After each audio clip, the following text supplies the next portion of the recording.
Everyone, if your beloved spouse lay unresponsive for 3 years, how long could you wait?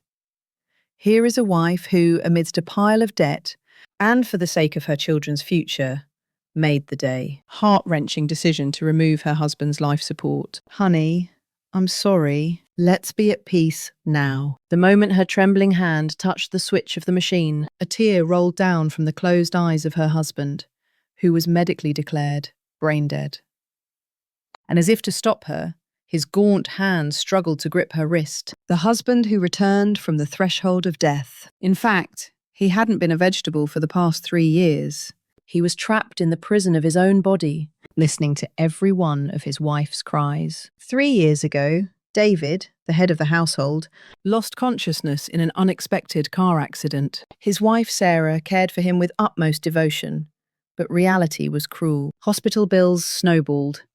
Their home was auctioned off, and their 2 children couldn't even afford school supplies. People around her persuaded Sarah, saying, "The living must live," and "It's time to let him go." Sarah, who furiously refused at first, eventually crumbled, watching her exhausted children. It wasn't because she didn't love her husband. It was because holding on to him began to feel like selfishness that was only prolonging his pain. On the night the decision to withdraw life support was made, Sarah remained alone in the hospital room, wiping her husband's face. "Honey, do you remember?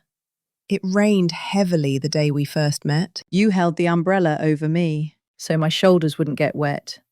And you got soaked." She recounted memories of the past 20 years, one by one. To her husband, who gave no answer, she made a final confession. "David, don't meet me in the next life. You suffered too much because you met me. Be born as a rich man's son and live a loud, happy life. I will just watch you from afar." Her tears fell drop by drop onto her husband's cheek. It was right then.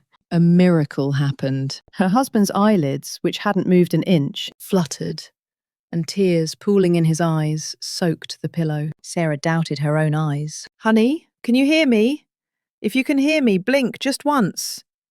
As she screamed like a plea, her husband blinked very slowly but clearly, and he squeezed Sarah's hand, which was reaching for the oxygen tube, with a very faint strength. It was a desperate signal, shouting, "No! I'm still here.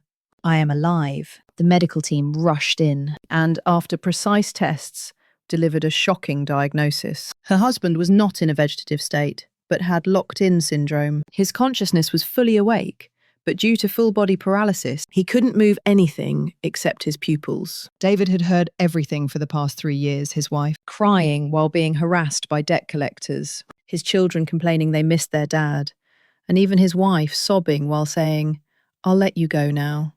He screamed inside his mind thousands, tens of thousands of times. "Honey, I'm sorry, I'm alive, don't cry." But the prison of his body wouldn't let the sound out. But at the final moment, the fear of parting with his wife forever and the power of love miraculously awakened his paralyzed nerves. From that day on, a miraculous rehabilitation began. Thanks to his wife's devoted love, David can now sit in a wheelchair and write, albeit clumsily. The very first sentence he wrote on the whiteboard was this: "When you tried to give up on me, I didn't resent you. I wanted to die because I was so sorry. Thank you for letting me live again." The couple now knows. They know what a miraculous blessing the ordinary daily life of eating face to face, fighting and making up truly is. Love is stronger than death. It may sound like a cliche, but for David and Sarah, this was a truth they staked their lives on. Everyone, what kind of face did you show your spouse this morning? Did you treat them grumpily? Just the fact that the person next to you is breathing and calling your name is reason enough to be grateful. I hope this video became a small ripple in your weary daily life today. Hold your spouse's hand tight and tell them you love them. That power of miracle will protect your family.